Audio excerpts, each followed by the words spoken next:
Ce message vous est présenté par l'Assemblée chrétienne Le Tabernacle. www.letabernacle.net. Nous entretenir ce matin de ce sujet, c'est passer d'abord par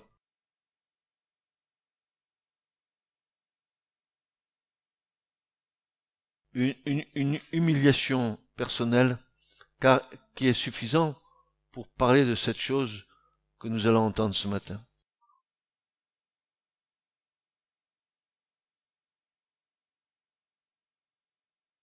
Comment un être comme moi peut-il parler de Dieu si Dieu n'avait pas en partie révélé des choses le concernant?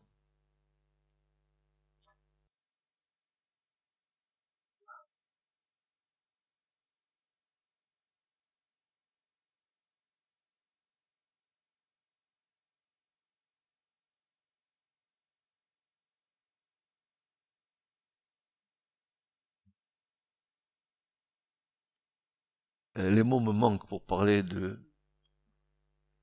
des choses qui concernent le Seigneur.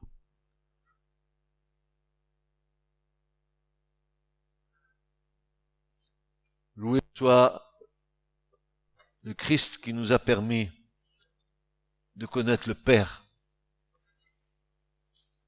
Quand nous avons débuté dans notre foi, Jésus était l'élément principal, comme la colonne vers laquelle nous tournions nos regards. Mais on avait très peu de notion du Père. Puis voilà que les années passant, la relation avec le Christ s'approfondissant, voici que tout doucement Christ nous fait connaître le Père. Puis nous avons compris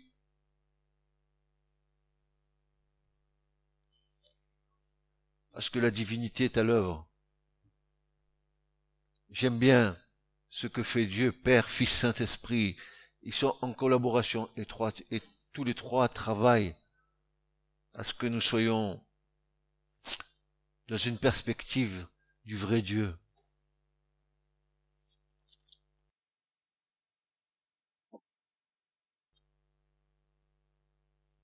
Qui est suffisant pour ces choses, de parler de Dieu.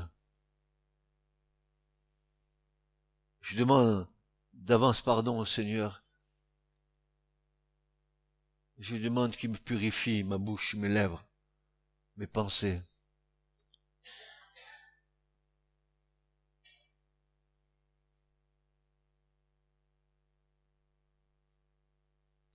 Et ces saintes paroles en moi me font trembler à l'intérieur.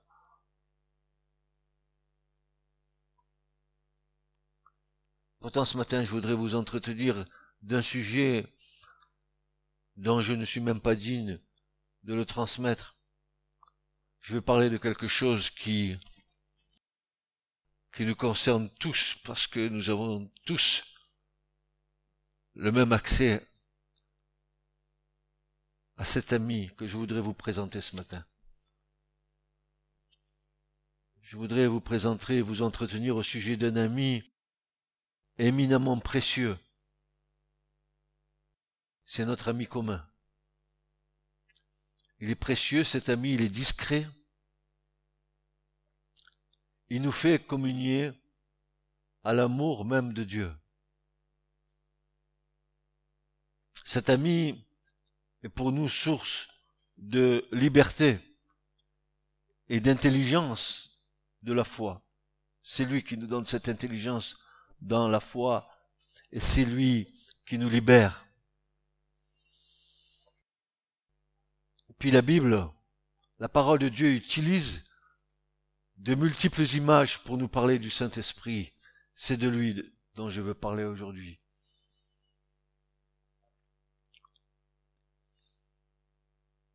L'Écriture va nous présenter l'Esprit Saint comme un souffle qui fait respirer, comme un vent qui pousse au large. comme de l'huile qui donne de la force aux athlètes, comme un feu qui réchauffe et qui purifie. Et enfin, cher Saint-Esprit, tu es comme une colombe.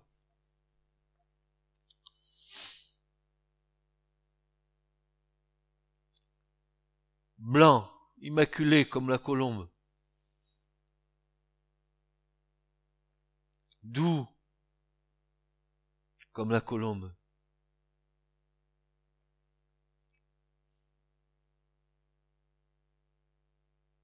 Ami comme peut l'être une colombe avec son maître.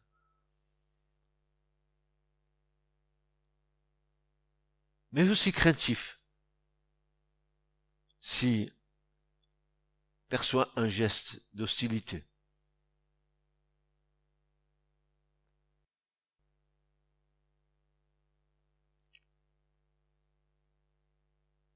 Qu'ai-je à dire de ces choses?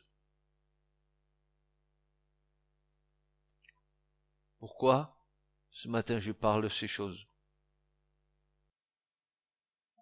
Parce que j'estime et je crois que le plus grand méconnu des trois dans la divinité, c'est bel et bien le Saint-Esprit. Et pourtant, le Saint-Esprit, il est au milieu de nous. Jésus dira, je vous enverrai l'Esprit. Il demeurera au milieu de vous et il sera en vous. Vous vous rendez compte, cette présence, nous prions Jésus qui est à la droite du Père, mais l'Esprit de Dieu est en nous. En nous.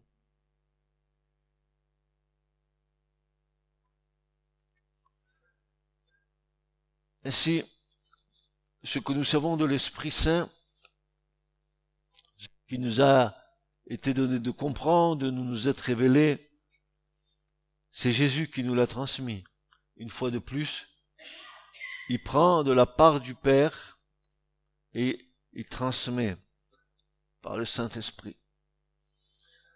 Le Christ va nous entretenir de celui qui va continuer l'œuvre sur la terre après son départ auprès du Père. Celui dont le prophète Ésaïe parle et va nous décrire très précisément concernant le Saint-Esprit. Nous avons des trésors, des richesses qui sont à notre portée, que nous devons découvrir avec l'aide de l'Esprit Saint le concernant. Quand le prophète dira « Un rameau sortira de la souche de Jessé », Ésaïe 11, versets 1 à 3. Un rameau sortira de la souche de Jessé, père de David. Un rejeton jaillira de ses racines. Sur lui reposera l'Esprit du Seigneur. Cet esprit est un esprit de sagesse et de discernement ou un esprit d'intelligence, un esprit de conseil et de force, un esprit de connaissance et de crainte du Seigneur qui lui inspirera la crainte du Seigneur. Voici ce que nous pouvons nous attendre dans nos vies quand le Saint-Esprit vit réellement en nous. D'abord, une chose essentielle que l'Esprit Saint va nous emmener à réaliser, c'est parce qu'il nous fait connaître Dieu que la crainte de Dieu va s'installer en nous. Écoute-moi, mon frère, ma sœur, plus tu connais Dieu, plus tu crains Dieu.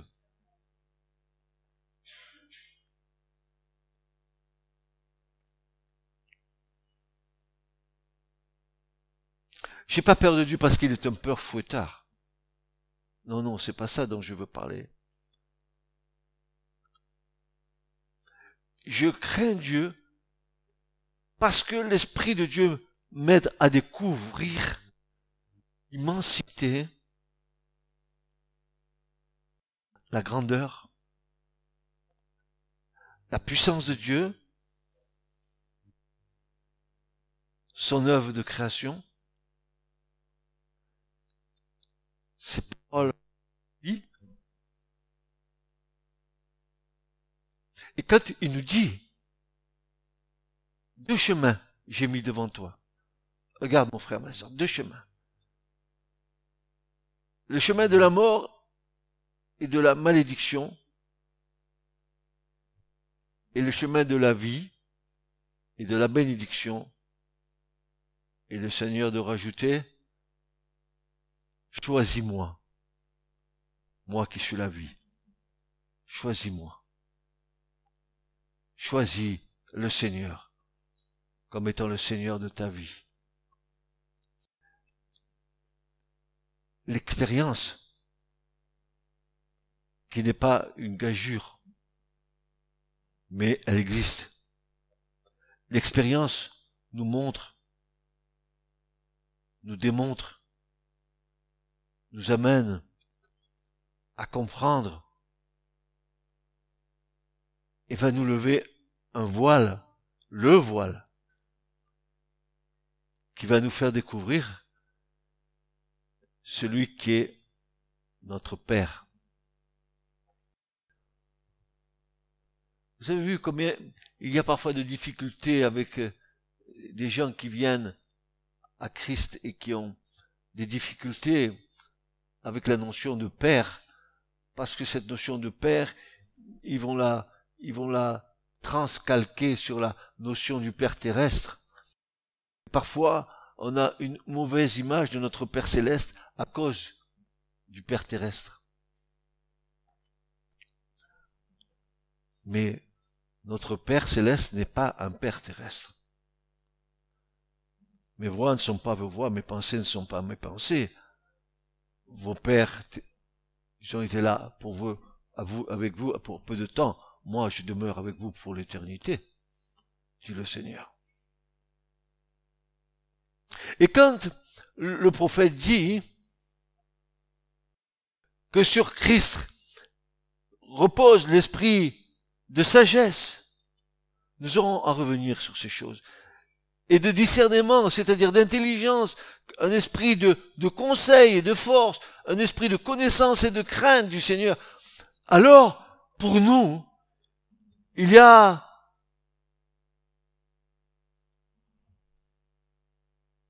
comme une aspiration, comme un besoin vital que ces choses se trouvent en nous.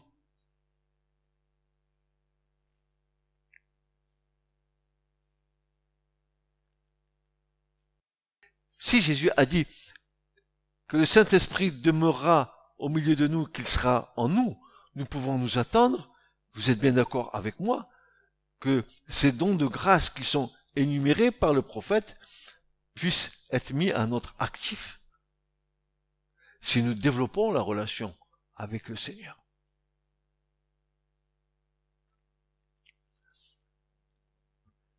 Voyez-vous pourquoi ce matin je suis hésitant à prêcher un tel message, parce qu'il me dépasse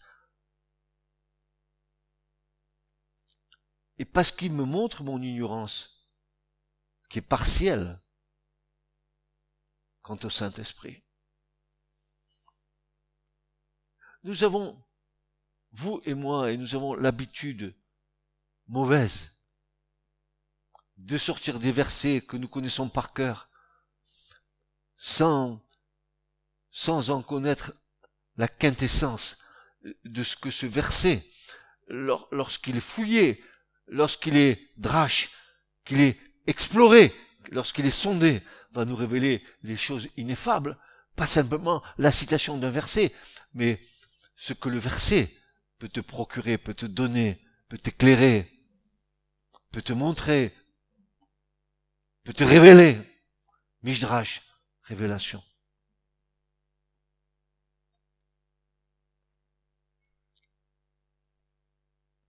Alors cette promesse de Jésus, de ce que le Saint-Esprit demeurera au milieu de nous et qu'il sera en vous, va devenir une réalité lorsqu'après sa montée auprès du Père, il a annoncé à ses disciples qu'il ne resterait pas seul. Dites avec moi ce matin, je ne suis pas seul. Pourquoi tu n'es pas seul, mon frère et ma sœur? Parce que le Saint-Esprit vit en moi. Quelle grâce! Mais est-ce que je réalise? Quand je me lève le matin, est-ce que je réalise que le Saint-Esprit vit en moi? qu'il est ma louange, qu'il est mon adoration, qu'il est mon intelligence, qu'il est ma sagesse.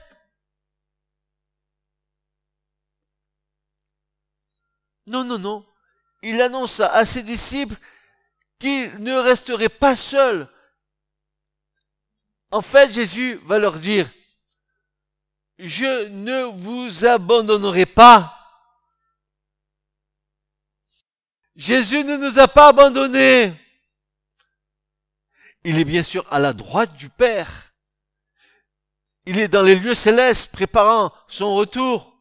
Mais on n'est pas seul. Jésus va nous dire ceci.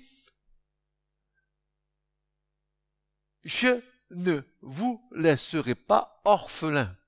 Un orphelin, c'est celui qui a ni père ni mère. Non, non. Je ne vous laisserai pas orphelins, dira Jésus, veut dire, je ne vous abandonnerai pas. Mon frère, ma sœur. Parfois tu dis, où est Dieu? Il est loin. Jésus te dit, moi je t'abandonne pas.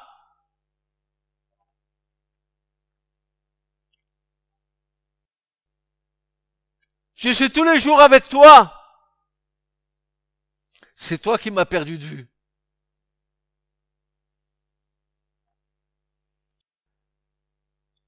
En fait, Jésus dit, je ne vous laisserai pas priver de ma présence. Car mon Père, j'aime dans la bouche de Jésus entendre dire ça, mon Père. Je monte vers mon Père et votre Père, vers mon Dieu et vers votre Dieu. Ah, jamais Jésus nous oublie dans ses prières.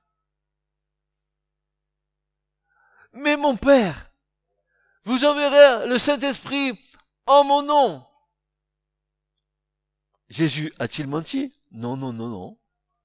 Cela devint réalité lorsque le Christ accomplit l'œuvre à la croix. Rien ne put se faire sans Golgotha. Là, c'est fou. Dieu confond l'intelligence des intelligents et la sagesse des sages selon ce monde. Le Christ accomplit l'œuvre à la croix. Rien ne peut se faire sans Golgotha. Golgotha, lieu maudit, et en même temps, lieu béni. Mais quel paradoxe! Ouais.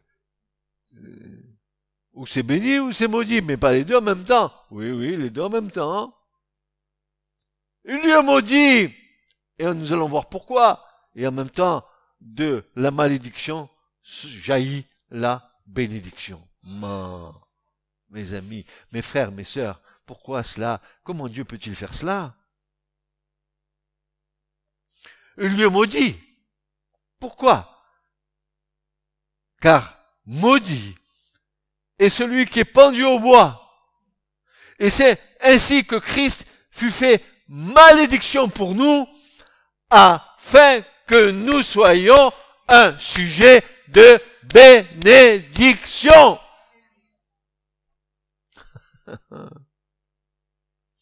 Galates 3:13.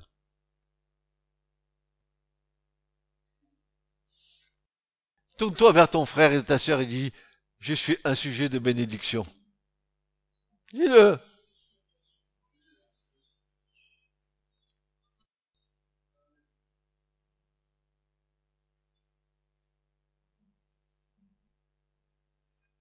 Oui, nous sommes des sujets de bénédiction vivants. Nous sommes la bénédiction vivante de Dieu sur la terre. Mon frère, ma sœur, comprends-tu ces paroles? La profondeur de ces paroles, la comprends-tu? Saisis-tu par l'Esprit de Dieu qui vit en toi? Non, le Saint-Esprit, il n'est pas là-bas dans le placard, il n'est pas à côté, il est en toi. La Shekinah de gloire est dans le tabernacle que tu es, dans le sanctuaire que tu es. Il est là. Il vit en toi. Il n'est pas loin de toi. Ne dis pas, je suis loin, ne dis pas. D'ailleurs, à un moment donné, je dis ça, ne dis pas que tu es loin. Je suis là avec toi. Répandu, quand Jésus fut glorifié, en s'asseyant à la droite de Dieu le Père après sa résurrection. Oui, Jésus a dit, et quand je remonterai auprès du Père, le Père vous enverra en mon nom le Saint-Esprit. Donc il fallait que Jésus soit mort et ressuscité, qu'il monte auprès du Père pour que le Saint-Esprit continue le ministère de Jésus sur la terre. Alléluia. Oh là là, qu'est-ce qu'ils sont d'accord ces trois-là? Père, Fils, Saint-Esprit, ils sont OK entre eux. Il n'y a aucune disharmonie. C'est harmonieux. Un dit oui, l'autre dit oui, l'autre dit oui.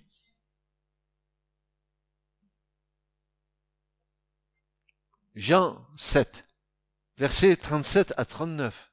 Écoutez, écoutez, écoutez. Que celui qui a des antennes, des antennes. Oui, des antennes. Allez, et des oreilles, même si vous en avez. Entendre ce que le Saint-Esprit dit. Et en la dernière journée, la grande journée de la fête, Jésus se tint là et cria, disant, oh, Église, toi qui es assis sur la chaise, et qui entend, et même si quelqu'un a soif,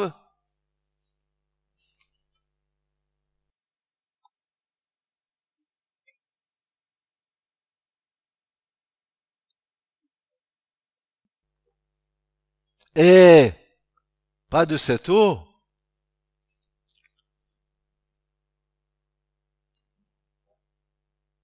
pas de celle-là, Jésus dira, qu'ils viennent à moi et qu'ils boivent. Quelle eau Jésus donne? Une eau rafraîchissante, une eau fertilisante, une eau vivifiante, une eau qui te restaure. L'eau, c'est notre ami si discret qui se tient dans un coin de ton cœur et qui fait l'œuvre. Qu'ils viennent à moi et qu'ils boivent. Celui qui croit en moi, selon ce qu'a dit l'Écriture. Des ruisseaux? Des oueds? Non. Ah, tu n'imites pas Dieu. Dieu est un grand Dieu. Immensément grand, non.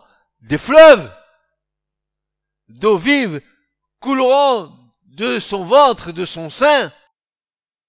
Regardez ce que l'apôtre dit. Or, Jésus disait cela de l'Esprit qu'allaient recevoir ceux qui croyaient en lui, car l'Esprit n'était pas encore, parce que Jésus n'avait pas encore été glorifié. Ah, voilà la clé. L'Esprit est descendu quand Jésus est remonté auprès du Père, qui s'est assis à la droite du Père. Alors, le Paraclète est descendu et il est venu sur la terre pour perpétuer le ministère de Christ sur la terre en attendant que le Seigneur revienne.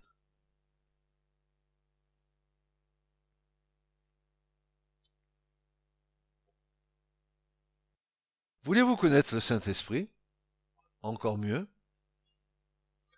Voulez-vous connaître l'ami?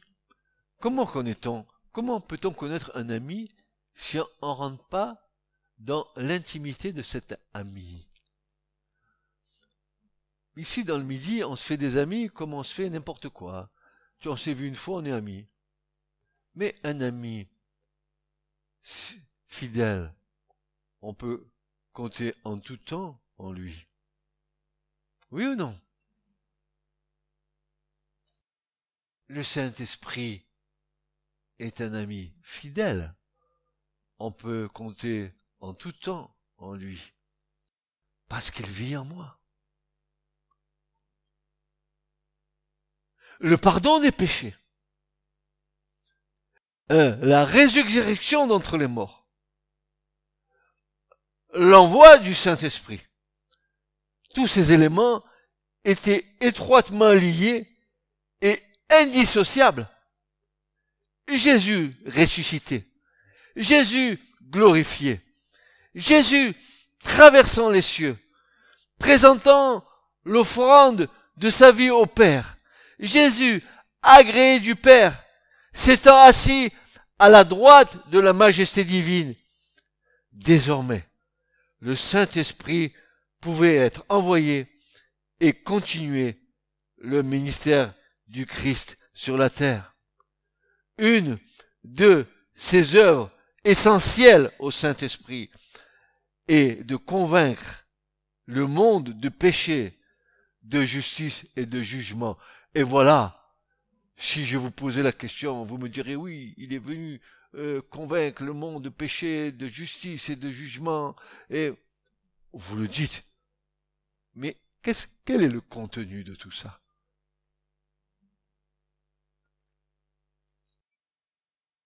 Nous allons voir que des fois nous avons des idées toutes faites.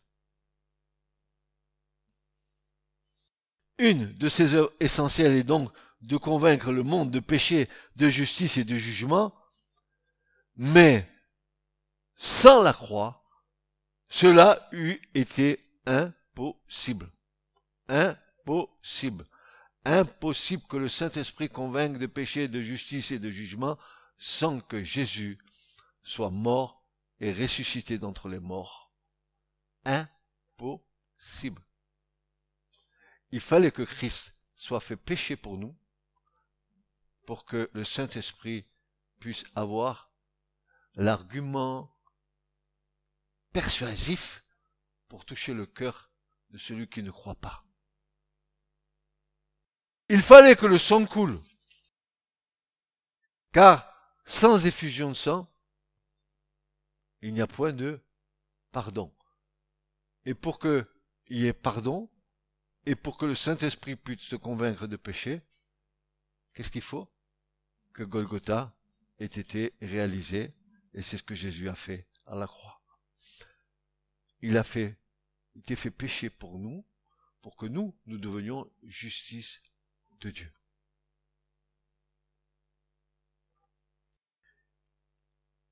Jésus dira, dans Jean 16, versets 8 à 9,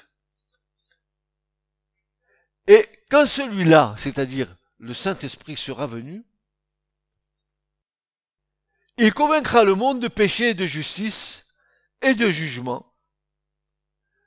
De péché, il convaincra le monde parce que le monde ne croit pas en moi.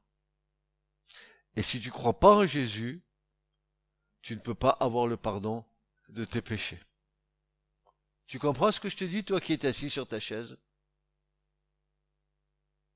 Si tu ne crois pas en Jésus, tu n'as pas accès au pardon de tes péchés. Alors, le Saint-Esprit convainc de péché. Écoute bien, Église, il convainc de péché. Il est évident que l'homme doit reconnaître son état de pécheur et de perdition avant de pouvoir accepter le Sauveur qui l'en délivre. C'est celui, écoute, c'est celui qui se sait malade qui va chez le médecin. Marc 2, 17. Nous avons besoin, vous et moi, d'aller vers le divin médecin pour recevoir une guérison complète. Esprit, âme et corps. Et vous voulez, je vous dis pourquoi? Parce que Paul dira aux Thessaloniciens que le Dieu de paix vous sanctifie totalement, esprit, âme et corps tout entier. Tout ce que je suis doit être à la gloire de Dieu. Même ma chair qui est pécheresse, à un moment donné, elle glorifiera le Seigneur.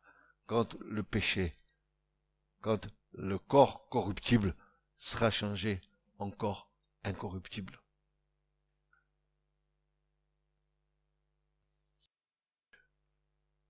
Le Saint-Esprit convainc de pécher le monde entier.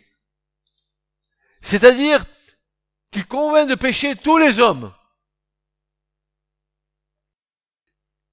Il n'en est aucun auquel il ne fasse sentir sa culpabilité. Par quel moyen?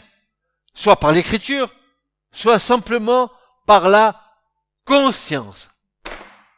Alors ça c'est beau. Tu connais pas le Seigneur, mais ta conscience elle est là. Eh, c'est pas vrai les amis? Eh, tu te rappelles, hein, quand tu faisais les 400 coups, tu connaissais pas Dieu, mais oh, qu'est-ce que je fais mal aujourd'hui? Romains 2, versets 14 et 15.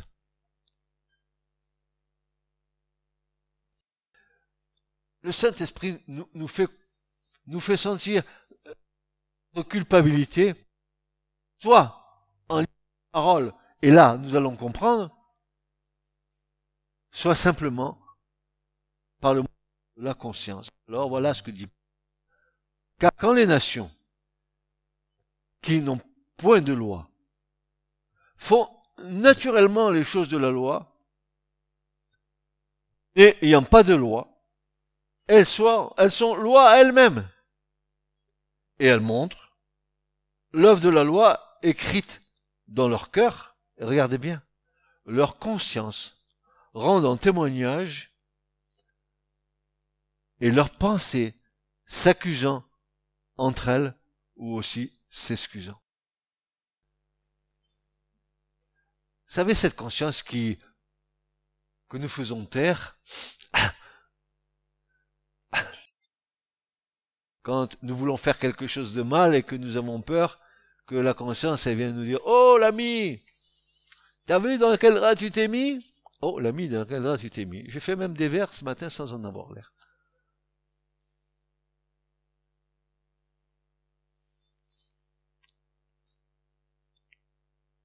L'écriture, la conscience, ce sont deux éléments que Dieu a mis à notre disposition pour nous faire sentir la culpabilité de nos vies. Ah, mais je suis bien, moi. Ah, tu es bien. Moi, non, moi, j'ai jamais fait de choses mauvaises. Ah, bien sûr, j'ai pas de ma belle-mère, j'ai critiqué mon beau-père, mais au fond, je sais pas si, non. Non, ça va, hein. Ah, je me considère pas comme un pécheur. Pourtant, l'Écriture nous dit que tous ont péché. Et tous sont privés de la gloire de Dieu.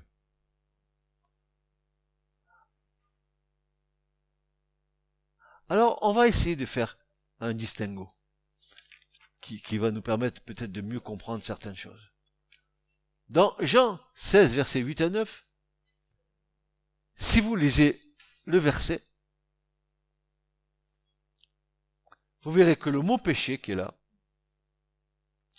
il est au singulier et non pas au pluriel. Tiens, assez bizarre. Pourtant, les péchés, hein, tu peux faire la liste. Il y en a, hein, les péchés pluriels. Mais pourquoi ici, l'apôtre Jean, il va convaincre le monde de péché au singulier, et de justice et de jugement? Parce que le Saint-Esprit révèle à l'homme qu'il est... Écoutez bien, le Saint-Esprit révèle à l'homme qu'il est perdu, non parce qu'il a commis certaines fautes, ou même certains crimes. En effet, Dieu, dans sa parole, promet à qui veut croire le pardon de tous les péchés. Et Dieu dit, si vos péchés sont comme le cramoisi, il devient blanc comme la neige.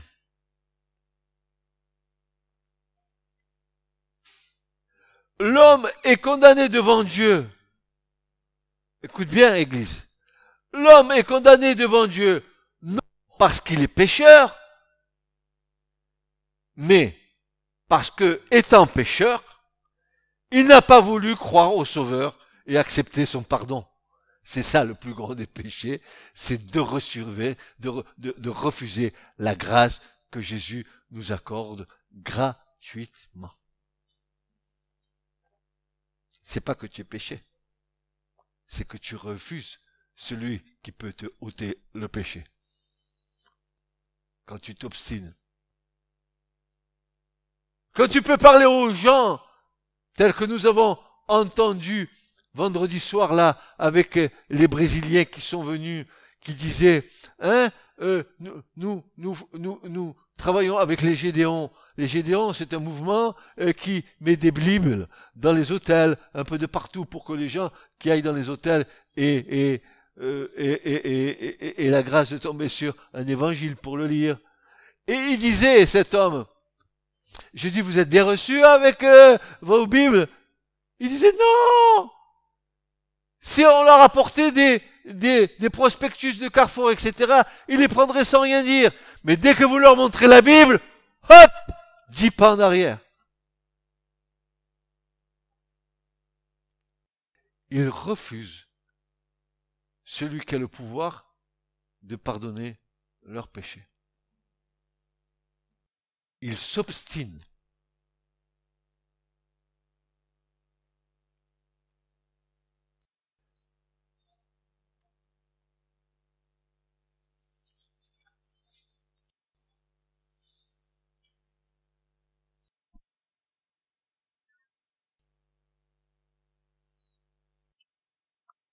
Voici ce que Jésus va déclarer dans Jean 3, 18.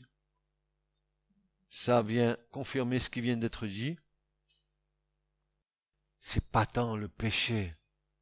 Le péché, il a sa solution. C'est de refuser celui qui a la solution pour toi. Voilà ce que Jésus va dire dans Jean 3, 18. Celui qui croit en Christ, en lui, n'est pas jugé. Mais celui qui ne croit pas, il est déjà jugé parce qu'il n'a pas cru au nom du Fils unique de Dieu. Vous voyez, mes amis? C'est pas parce que tu es pécheur, parce qu'on est tous des pécheurs, mais parce qu'ils refusent le Christ. Celui qui a dit, tout pouvoir m'a été donné sur la terre et dans les cieux. J'ai le pouvoir de lier, de délier. J'ai le pouvoir. Et l'homme ne veut pas.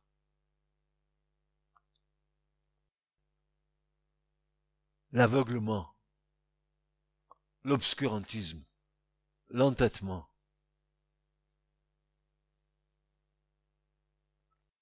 L'incrédulité vis-à-vis de Jésus-Christ et de son œuvre. Je répète, l'incrédulité vis-à-vis de Jésus-Christ et de son œuvre est donc le péché le plus grave qu'un homme puisse commettre. Ce péché ne peut être pardonné puisqu'il consiste précisément dans le refus volontaire et obstiné du pardon. Dieu n'oblige jamais à croire les hommes qui s'y refusent, car Dieu les a créés libres.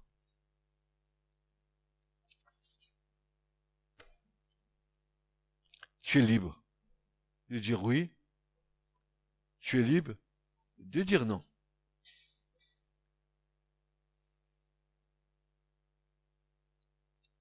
Ton péché, mes péchés. Jésus, il a réglé l'affaire à la croix. Toi, tu reconnais que lui, il a ce pouvoir d'effacer. Par quel moyen? Par son sang. Et Jean dira, si nous confessons nos péchés, il est fidèle et juste pour nous les pardonner et pour nous purifier de toute iniquité.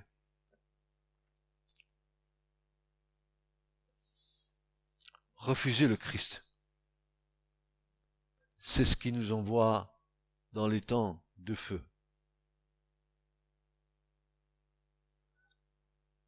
Frères et sœurs, quelles devraient être nos prières instantes, ferventes, crier à Dieu pour ceux que nous aimons et qui refusent le Seigneur.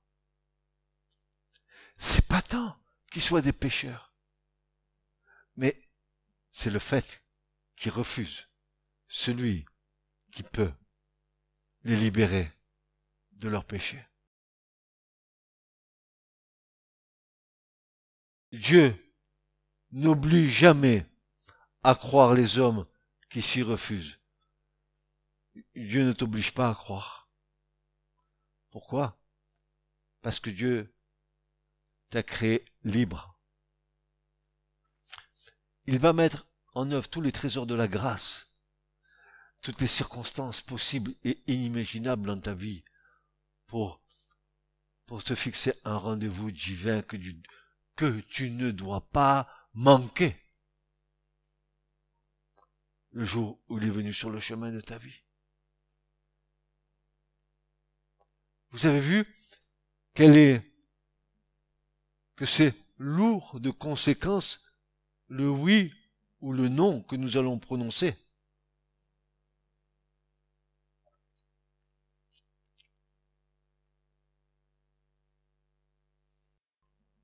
Maintenant, nous avons une autre idée de ce que l'Esprit convainc de péché.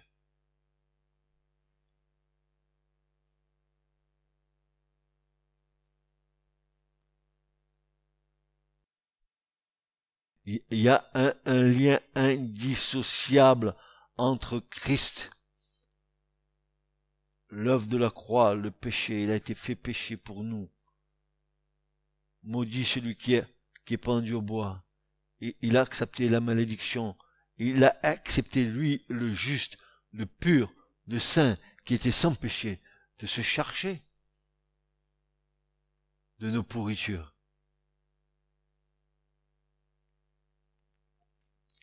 Ce matin, je lisais un petit feuillet que j'ai trouvé par hasard, qui était là, qui traînait depuis un moment. Et c'était ce feuillet qui disait résistez au diable, il s'enfuira loin de vous. Et l'homme qui avait écrit le petit verset disait, il y a un seul exemple où c'est nous qui devons fuir. C'est quand un problème sexuel va se présenter à nous. Fuis. Prends la tangente. Fuis. Regardez David. Oh, qu'elle était belle, Bethsabée. Il l'a vue sur la terrasse de sa maison. Elle était magnifique, elle était nue dans son bain. Oh là là. Oh, David. Il n'a pas besoin d'aller chez l'opticien. Il avait des yeux, mon vieux, il l'a vu. Ah, Bethsabée. Je l'aimerais bien dans mon lit. Qui est-elle? Ah, la femme de mon capitaine Uri. Cet Uri, quel homme. Il faisait la guerre pour David, il revenait de la guerre. Il descendait pas voir sa femme dans sa maison et couchait à la porte de David pour garder son roi. Pendant ce temps, le roi, lui... Salut, Bethsabée.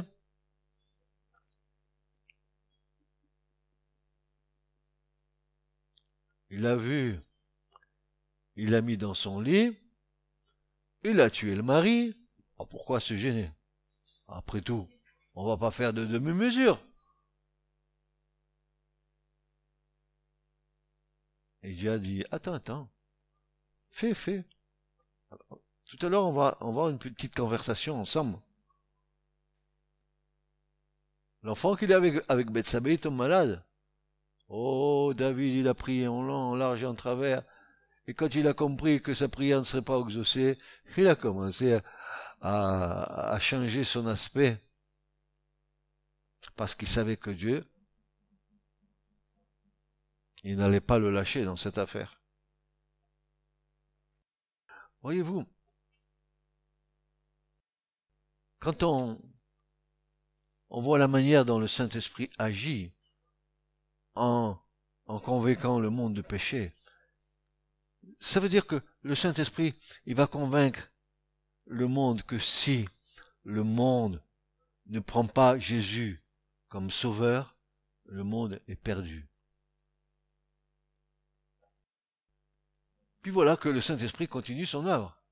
Bon, moi je vous l'envoie. Il va vous convaincre de péché, mais encore, il va faire encore deux autres choses pour vous. Il va vous convaincre de justice. Ah, tiens, ça veut dire quoi? Parce que, dit Jésus, je vais au Père et que vous ne me verrez plus. Toujours Jean 16, versets 8 à 10. L'Esprit Saint ne montre pas seulement à l'homme sa perdition, mais il lui révèle en même temps Jésus-Christ, dont la justice et la divinité sont démontrées par sa résurrection et son retour auprès du Père.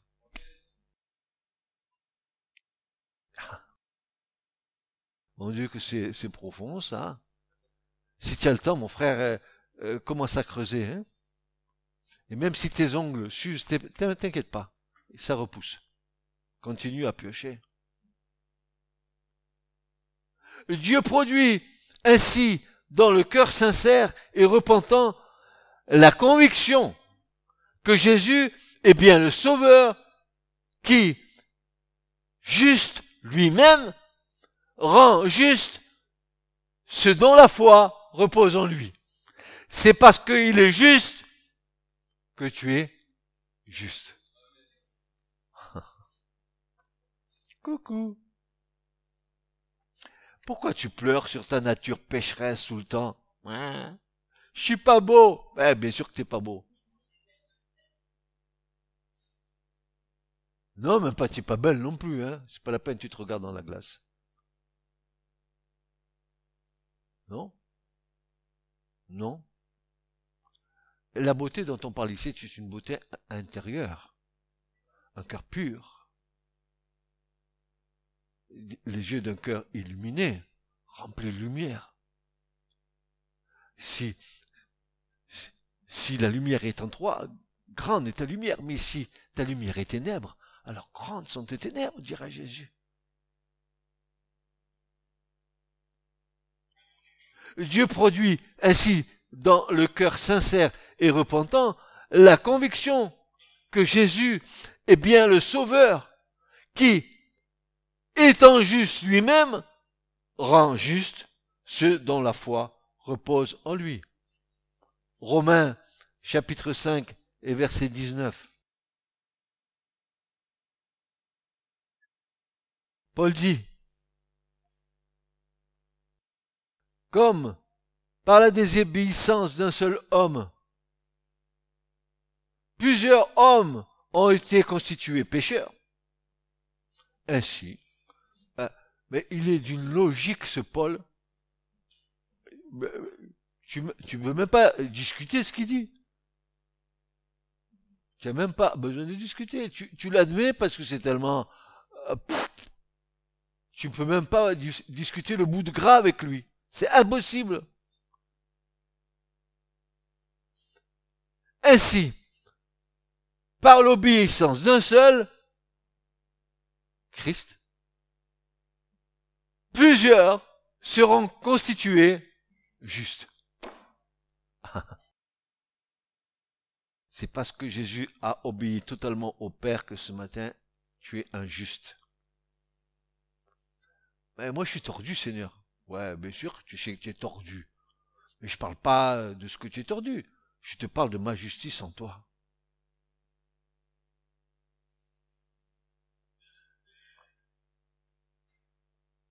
Ici, encore, selon Jean 16, 8, c'est le monde, donc tous les hommes, que l'Esprit convainc de justice. Tous ceux qui sont en contact avec l'Évangile doivent, une fois ou l'autre, reconnaître qu'il est la vérité et que Jésus est bien le Sauveur. C'est ce qui fait leur responsabilité devant Dieu s'ils refusent malgré cela le salut. Jésus nous dira dans Jean 14, versets 16 à 18, il va dire ceci: je prierai le Père.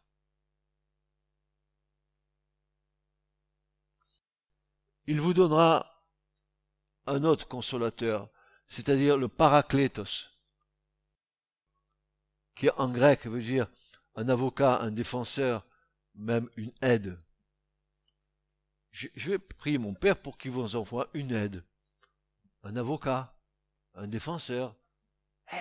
Merci, cher Saint-Esprit, tu viens en moi. Pour demeurer temporairement avec vous. Non, non, non, pas vrai. Tu dis n'importe quoi, Laurence. Pour demeurer avec vous éternellement. Le Saint-Esprit demeure avec toi éternellement. Savoir l'esprit de vérité, lequel le monde ne peut recevoir, parce qu'il ne le voit pas, et parce qu'il ne le connaît point. Mais vous, vous le connaissez, car il demeure avec vous, et il sera en vous. Donc je vous ne laisserai point orphelin. Je viendrai vers vous, dira Jésus. Voyez-vous, tout est harmonieusement accompli. Les paroles de Jésus se sont accomplies, elles sont harmonieuses. Elles sont comme un rouage bien huilé. Bien sûr, l'huile étant l'huile du Saint-Esprit, qui graisse les choses, n'est-ce pas, de telle manière à les rendre vivantes. Et le troisième point, parce que le sujet est long du Saint-Esprit, et c'est là par où je vais terminer ce matin. Il nous convainc de péché. Il nous convainc de justice et nous comprenons. Maintenant, il va nous convaincre de jugement. Ah, tiens.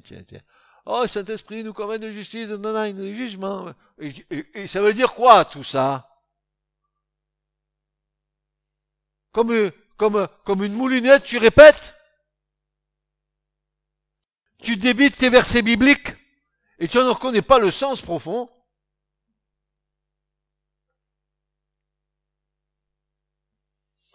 Le Saint-Esprit te convainc de jugement. Ah bon aussi? Ben oui, tu comprends. S'il te convainc de péché et de justice, il va se gêner pour te convaincre de jugement. Eh oui, il faut que tu saches où tu vas. Ah oui, mais je vais me transformer en papillon, je vais me réincarner en Johnny Hallyday, oui. Mais attends, que dit le Saint-Esprit? Ah, qu'est-ce qu'il dit, le cher Saint-Esprit? Parce que, dira le Seigneur, parce que le prince de ce monde est jugé. Jean 16, versets 8 à 11. Si un homme, et pas seulement un homme, et une femme aussi, mes sœurs, si un homme résiste à la double conviction que le Saint-Esprit veut mettre en lui, alors il sera convaincu de jugement. Comment savons-nous que les incrédules seront jugés? Nous le savons. Et nous le savons parce que nous connaissons la parole. Comment le savons-nous? Parce que le père des incrédules, c'est le diable. Il est déjà en principe jugé. Par la croix, le Christ l'a virtuellement anéanti. Lui et sa descendance, la lignée de Caïn. Écoutez ce que l'Épître aux Hébreux nous dit. Ah, cher apôtre de l'Épître aux Hébreux, comme je l'aime. Vous aimez les apôtres, vous aimez ceux qui nous ont transmis le message de la vie éternelle? Vous chérissez vos frères dans la foi, ces colonnes qui ont payé au prix de leur vie avec leur sang pour nous laisser le message de la vraie liberté? Hébreux 2, 14. Voilà ce que dit l'auteur de l'Épître aux Hébreux. Puisque, donc, les enfants, c'est-à-dire nous, ont eu part au sang et à la chair, lui aussi semblablement, entre parenthèses, Christ y a participé. Regardez, afin que par la mort, il rendit impuissant celui qui avait le pouvoir de la mort, c'est-à-dire le diable. Qui nous mène à la mort? Le diable. Mais qui nous mène à la vie éternelle? Le Christ. Et en mourant et en ressuscitant d'entre les morts, Christ a ravi le pouvoir de la mort au diable. Jésus dit, celui qui croit en moi, il a la vie éternelle. Le Saint-Esprit, lui, il finit par convaincre ceux qui lui résistent que le même châtiment les atteindra lorsqu'ils seront jetés dans le feu éternel préparé pour le diable et pour ses anges. Matthieu 23, 25, 41. La conviction concernant le jugement sera telle que toute bouche sera fermée, sans récrimination possible. Et que les incrédules même fléchiront le genou avec tremblement devant celui qu'ils auront rejeté. Mais pour eux, ce sera hélas trop tard.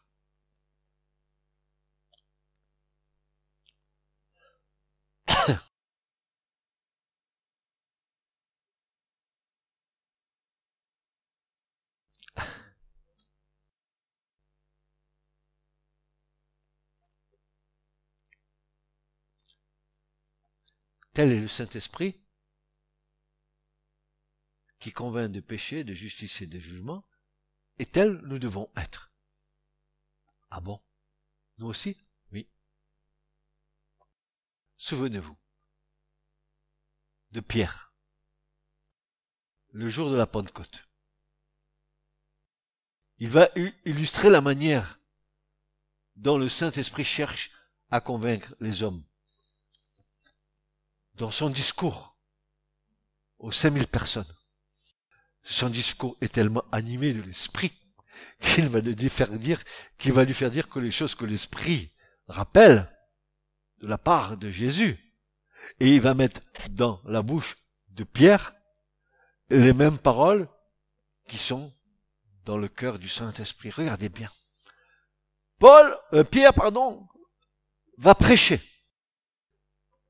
Il va montrer aux Juifs qu'ils ont rejeté et crucifié Jésus. Son discours va les convaincre de péché en disant, vous avez rejeté le juste et vous l'avez crucifié. Vous êtes des pécheurs. Non pas parce que vous avez péché, mais parce que vous avez rejeté celui qui est le prince de la vie et qui venait pour vous accorder la vraie vie en vous libérant. Frères et sœurs,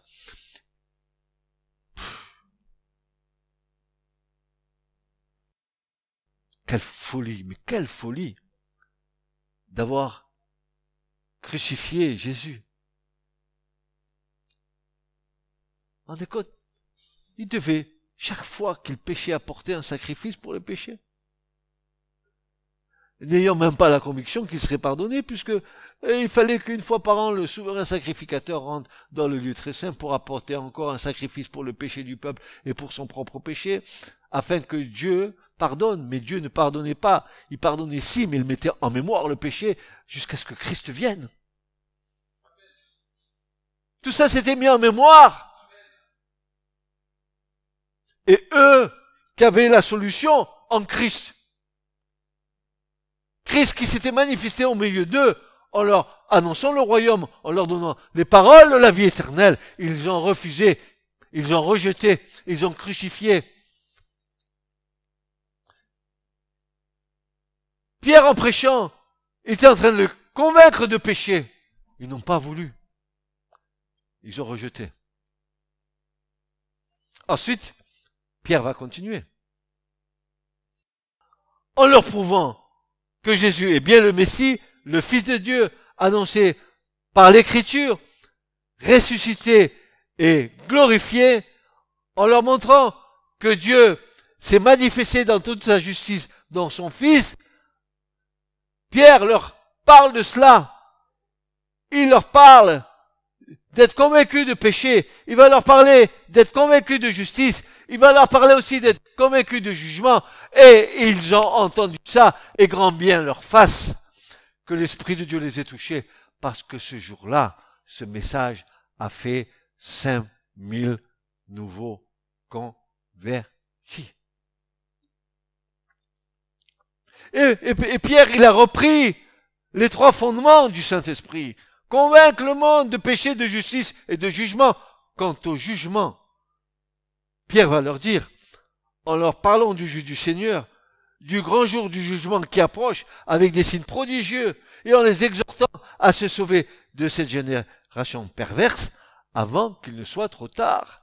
Il les a avertis du jugement. Alors ce matin, je te répète, je te répète cette chose. Es-tu réconcilié avec le Saint-Esprit dans l'œuvre qu'il accomplit? As-tu une autre vision de l'Esprit Saint, celui qui vit en toi? As-tu compris pourquoi le Saint-Esprit convainc le monde de péché, de justice et de jugement? Parce qu'autour de toi, ton père, ta mère, tes frères, tes sœurs, ta grand-mère, ton grand-père, toute ta famille, tes oncles, tes tantes, ton mari, ils ont besoin de quoi?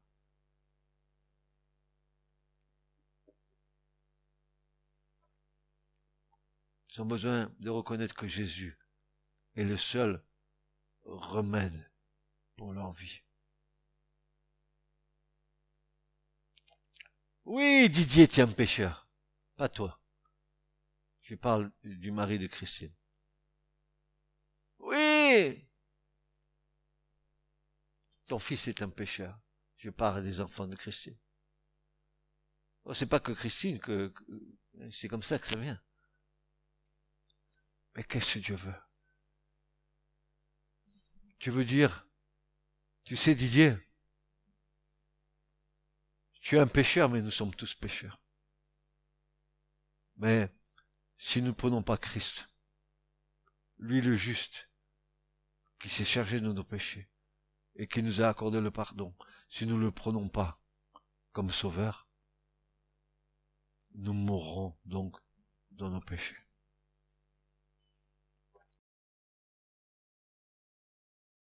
Ainsi le Christ va confirmer par ses paroles, n'est-ce pas, toutes ces choses qu'il voulait nous transmettre en disant, je vous ai dit ces choses, il nous avait déjà avertis, demeurant avec vous, mais le consolateur, l'Esprit que le Père enverra en mon nom, lui, vous enseignera toutes choses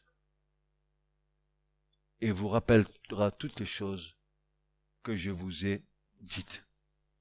Amen. C'est le premier volet que je voulais vous transmettre ce matin concernant le Saint-Esprit, que nous ayons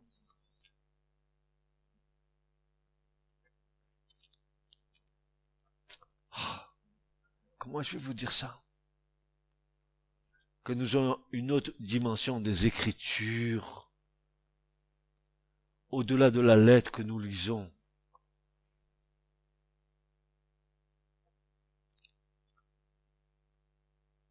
Venons devant la parole en prière, en demandant au Saint-Esprit de nous éclairer. C'est une prière qui peut être efficace. Que nous soyons éclairés, que nous ayons une autre dimension de la parole que celle restrictive que nous lui donnons en la lisant comme on lit un livre.